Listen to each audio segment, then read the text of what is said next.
Good morning, viewers. Good afternoon, good evening, wherever you are, what part of the world you actually are waking up from or going to bed in. Welcome to the BNN podcast, Broken Not Shattered. It is your host, Ike O, in the house. And my guest today is no one else but the man called Dozie, which means put things together. It's an Igbo name. I know that name very well. Welcome to Welcome to Broken Not Shattered. Dozie is the president of Nest of Hope. Thank you, sir. How you doing? Yeah, I'm here. Thank you, Ike, for this wonderful opportunity. Thank you for all the things that you're doing. And I want to thank all our listeners and viewers for sticking with the BNS podcast, Thank you so much. at least where we share our stories of resilience and that of encouragement. Thank you, So sir. I am glad to be here uh, today. So for whatever you're listening from, I uh, ask you to pay attention, be encouraged, be inspired. Uh, Try to get one thing from this my story of resilience. Dozie Akwarande is my name. I am a stage 3 colorectal cancer survivor and the president of Nest of Hope Advocacy and Support Community, trying Wow. to put in a little bit of our faith in God into action to inspire people. Awesome. Wow. You did a good job here, Dozie. Maybe I should make you the next my co-host. Thank you, Dad. Thank you so much. All right, Dozie, tell us about your journey. I know it hasn't been easy. Let our listeners know about who's Dozie and how has this journey been like? Yeah, Dozie Akwarando is an average young man who had an early childhood that I could say was a good one. I was raised by my uh, parents who were teachers then, and I was born into a family of 9, and we had 6 births.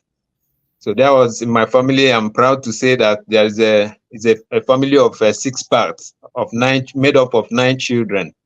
So the So twins. yeah, 3 sets of twins, That's and that's that's like my family too. There's a lot of twins in my family. so something close to me, you Wow. know. So I am, by the grace of God, the first set of twin. I have a twin sister. Then had a very good upbringing in a Christian home. Had our adolescent age, things were working out well. You can also how the average teachers train up their children. So it Correct. looked as if things were Painful. all okay. Yes. There's this life of contentment. We never liked it then, though. We are thinking that there was a lot of caging, a lot of And constraining. exactly, but those things prepared us for a greater tomorrow, or the challenges we are facing now prepared us well that nothing breaks us. So I, after my post primary education, I had um, a college studies. I studied civil engineering, and I'm a registered civil engineer, and I've been practicing for the past 19 years Wow. as a civil engineer. Wow. So my life has been, though with little ups and downs, but it's been like uh, a gradual thing, Growth. moving from one glory to glory, um, till I think 2017. I think this is my story. I will want to like narrow it down to 2017 when I lost my dad. Then after the burial, like an average Igbo man giving a burial, I lost my mom in 2018. Oh wow. Then life started having a little bit shift on my path. But because before then, I don't think I had any reason to be afraid of life, you know. But after 2018, I got a little bit worried. But though I didn't take it to be anything serious, though, as I looked at the path of nature. So proceed to later 2018. Um, I noticed a little bit in my body shape that I lost a little bit weight, you know. So I looked at it, I thought it was just the stress also associated with those the last couple of the 1 year or the last 2 years 18 months or thereabout. Then the resources that being put into to the burial and going through all those kind of challenges. yes, into those challenges that are not even investment, you know. So I felt within me that those were part of why those things were happening, you know. But I tried to pick up, you know. By 2019, middle of 2019, it was a little bit much more than I could imagine. But even with those, maybe the little stress I could have then, or the little fatigue I could have, I don't think it was anything serious. I wasn't really thinking it's something of a warning sign. So I didn't really take it to be much of a worried thing or a warning sign to any sickness or thereabout. So much later, the 2019, I think I now started having some pains. I noticed that I had much pain than normal, like normal stomach cramp and things like that. So I now had to go to the hospital. So when I visited the hospital, they would say it was ulcer, and that was where this journey started. So I was thinking about how I could be managing my life all this while without knowing that I had ulcer or something. So it became more severe by the end of 2019. So though still I was going to I visited hospital a couple of times. So had some diagnoses, but all was pointing towards ulcer, bowel disorder, acid reflux. I think these three were the key major things that were treated within about a couple of like 3 months, you Wow. know. So So then how did we you now entered find? 2020 January. So Yeah. that January, sorry.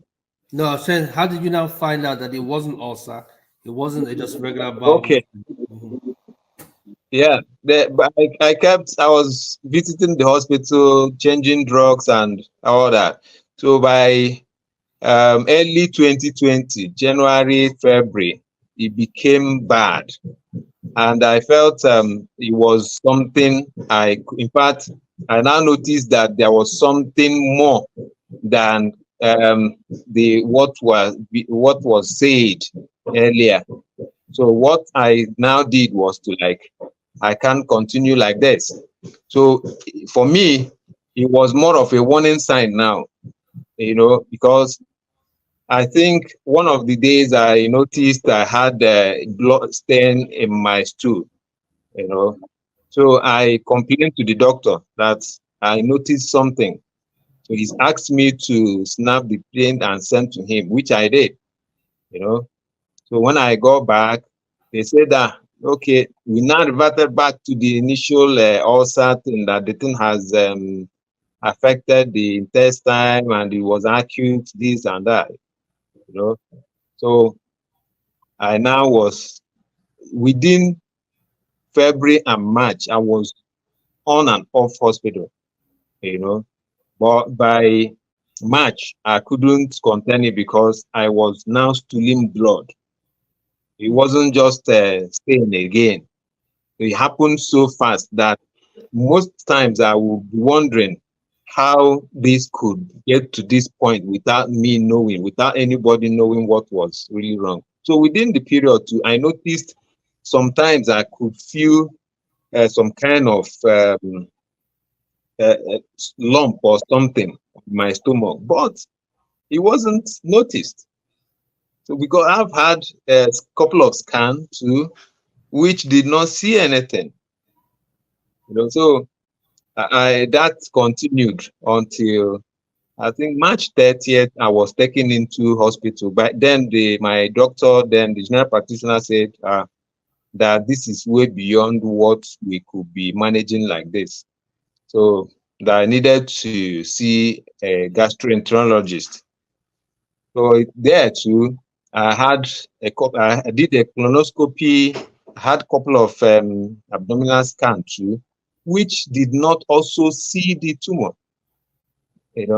So we were like, what's happening? And that's what one of this confusion that maybe something that still baffles me, that I could have a tumor as big as about 4.5 cm or thereabout without it being noticed. And this could still stay long for me to present as stage 3, So that was how this thing got to. Then even then, we've not known what it was.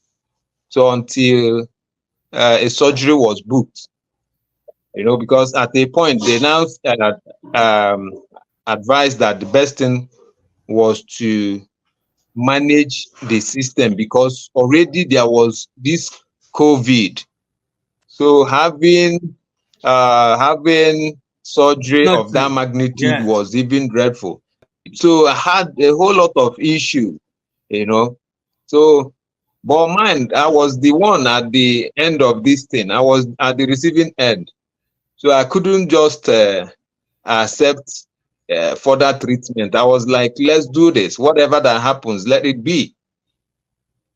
So what then happened? What happened? I opted for that surgery. I opted for the surgery because they said that could be the only option, but that people were not available to do it then. And because of COVID, that it could be risky to do such a surgery, within that period. So they wanted to manage it through to see what happened. So, but I insisted. In fact, I had to sign. I had to sign that is for nobody to be held responsible if anything goes wrong. That was one of the most bold decisions I've ever taken. So I took that decision against or against even my family knowing about it, because my wife then was even told that convinced of managing the situation, but I signed it. I said, whatever happens, let it happen. But for me, I was really hopeful and had that faith that I was going to make it alive, whatever. Wow. So because I was already dying, even without the surgery, I was dying. So what am I holding back for? Right. You might as well try at least do something than to do nothing at all. Yeah, exactly. So that was what led to having the surgery on April 10th. Mm-hmm. Go ahead.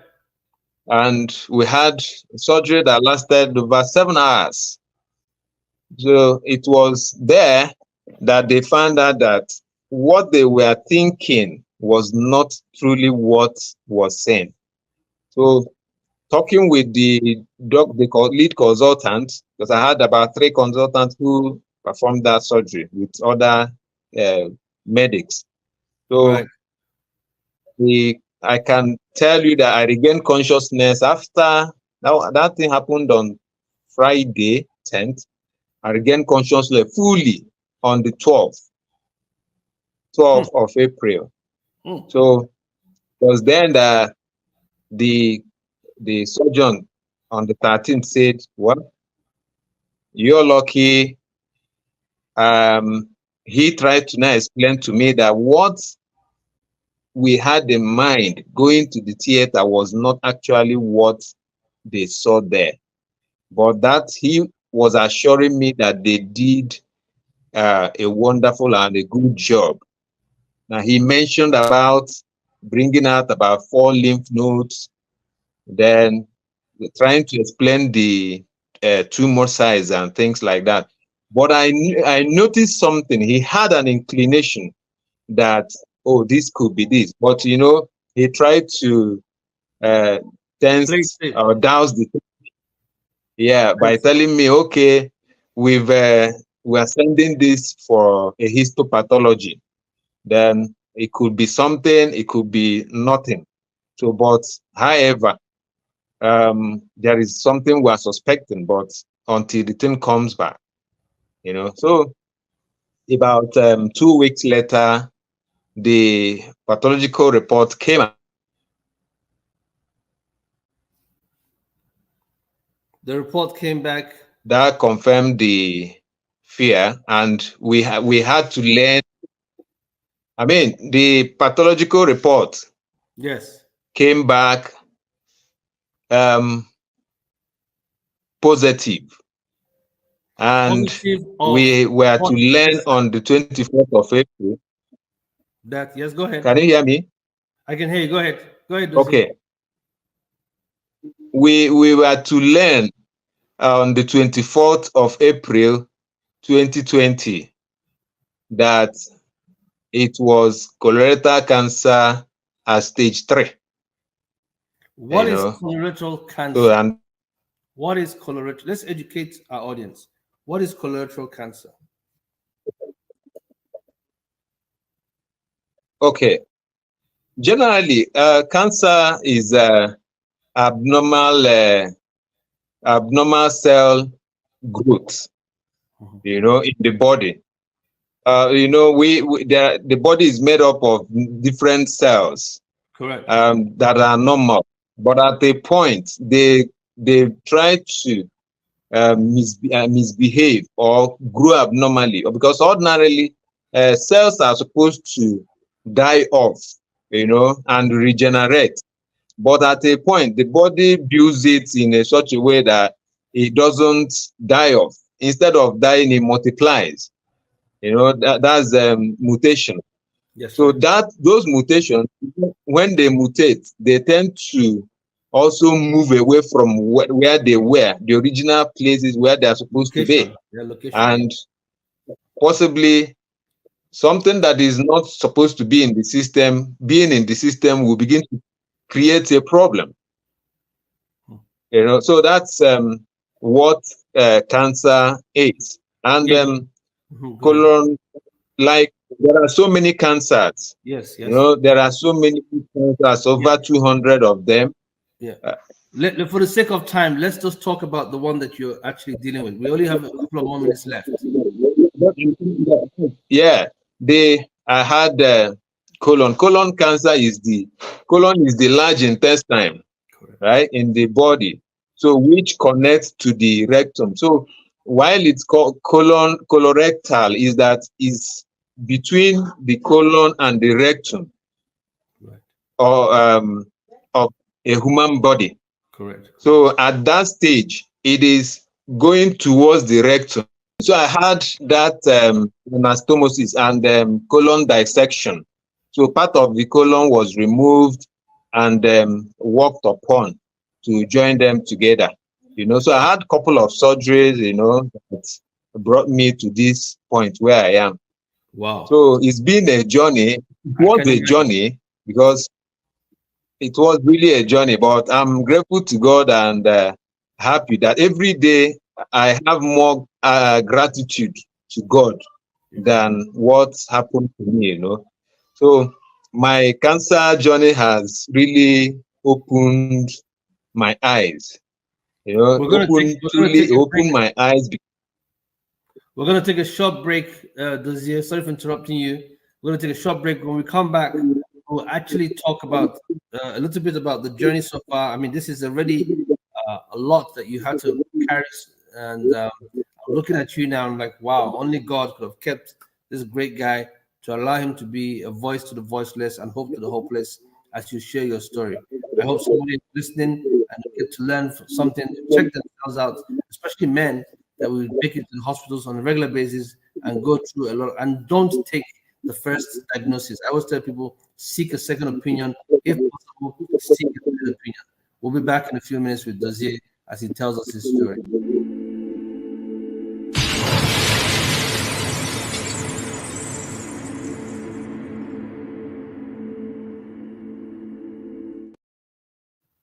Welcome to Broken Not Shattered. My host today is Dozie, who is a cancer survivor. He's told his story earlier on, and the president now of Net. For those who are joining us for the first time, please follow us on Instagram, follow us on any social media handle. But please take our time to go to our YouTube channel, click like, and subscribe. Also, click the notification button so that in the future, whenever we have content or we have a show, it's every Sunday, 3 p.m. Eastern Standard Time. You get to see what's going on. Today, it's all about Dozie and his journey. So, Dozie, thank you so much for sharing your story and all your experiences. So here we are now. You have been diagnosed with cancer. You've actually gone through the surgery and you've recovered. You've been in recovery for 2 years, would I say? 4 years. Oh, 4 years. You've been recovering since 4 years. Wow. So when did the surgery take place? 2020. I've been here for 20. I've been here post cancer treatment for 4 years. Wow. So I completed my treatment 4 years ago. So I've been cancer free for 4 years now. Wow. All glory to God. Wow. So what has this taught you as a person? What have you learned from this? Okay, that so many lessons learned, but I need to state that my cancer journey opened my eyes to the numerous challenges in health sector in Nigeria. Because it might interest you to know that we have an average or estimate of about 125,000 cases annually, with about 80% deaths. Yeah. So you can imagine the struggle. Like, I know what it took me to pull resources together for cancer treatment, right? So imagine those people who do not have such opportunity or access to people who could help them to do that. So there are a lot of such persons here. Right. So, and again, there is no single place where you can start up this cancer journey and finish there. So you have to go from one facility to another. So those are the challenges that we face here, So when I think about things we pass through as a people, I look in this direction, right? So for me, it's been we're above an average person's maybe what a person can carry. That's right. Yes. Right. Yes. So the whole, and that is what brought us to where we are today. Because after going through this, I had to tell myself, instead of asking myself, why me? Why did cancer come to me? I looked at it. Cancer, I didn't choose cancer. Cancer rather chose me. But there must be a purpose. So I asked myself, what's the purpose for that? And again, if I look at how I survived, what I went through and how I survived, I looked at it that is not anything that I made, right? So there must be a purpose. So I was like, what is it in this thing for me? So how do I let out this? And surviving was by the grace of God too. Yeah, that's actually where we are now. Well, owing to, for me, the cancer diagnosis and treatment changed the dimension of my life. So when I got, the purpose was for what we are seeing now, because I was really the big blow financially, emotionally, psychologically, and things like that. So I know that that's not going to stop. So we decided to come together, begin to let people know about the have proper information about what That's life. correct. Before then, I never knew that somebody survives cancer. So what we hear is that cancer is just a death sentence. Hence, you're being diagnosed, you're dead. And that is why we created the Nest of Hope, advocacy and So society where. where can people find information about the Nest of Hope, please? Okay, Nest of Hope is we are physical in Abuja and in Abia State, but we are online. We have social media hand Facebook as Nest of Hope Community. We have two pages, one page and the profile, Nest of Hope, the Nest of Hope Community. We are on LinkedIn as Nest of Hope Community. We are on Twitter at Nest of Hope 1. Okay. Awesome. Yes. And I hope Yes. my But audience. what we are doing on a Nest of Hope is this, because even people in town and put this information, go to the rural areas. We talk about prevention. We have found out there are things that you are what you eat. There are things you can do to modify your life. So in order to prevent this from happening, we preach those things. We talk about screening. We talk about pulling resources together, bringing people together, because a whole lot of things are happening with them. So when people come together, there is this tendency that when people are let alone to struggle. Well, I completely understand what you're saying. Just for the sake of time, we've run out of time. Dozie, thank you so much for this. I hope my listeners can find you on all your handles that you've shared with us, and we're going to put them up in the chat. This has been very informative. I'm glad that you've turned that whole situation into a purpose, and would hope Nest of Hope being the vehicle that is driving it, both in the rural communities and also in the urban centers. I know that in Omaha or Abia State, for instance, you guys have an excellent governor who I was opportune to be with 2 weeks ago or so here in Maryland when he came on his official visit. And the plans of building a medical city is something that they're looking to do in Abia State. So organizations like yours can now have a direction to point people where they can get treatment. And a lot of doctors hopefully will buy into that globally to build that medical city, something like what you do see in Dubai. Dozie, thank you for your story. It has been a pleasure having you. Let me ask you one more question. How does Nest of Hope raise funds? How do they get money to carry out this work they do? Who supports them? Quickly, just go straight to the point, sir. Yeah. So far it's been individual. That's just this thing. We've not had much from outside. So it's individual donations? Yes. Okay. All right, good. Yes. So what I'm going to do, I pledge 100,000 naira that I'll give to Hope of Nest of Hope, and I will ask my team to reach out to you, and we will also pledge to be of support, and anywhere we can do to grow what you're doing and the work that you're doing. May the Lord continue to strengthen you and bless you. And thank you for joining us at Broken Not Shattered. We have run out of time, guys, and so we got to go. So my guest today is Dozie. The journey of a cancer survivor is the topic. And please go back and listen to what he said. It was very, very informative. And I hope somebody else would just piggyback and learn from the inspiration he has. On behalf of Dozie and the entire Broken Not Shattered BNS podcast team, we want to leave you with our 3 special words: love, peace. Where's the camera? Love, peace, and more grace. Thank you. And see you same time next week. Dozie, my team will reach out to you for that support. All right, great. Thank you so much.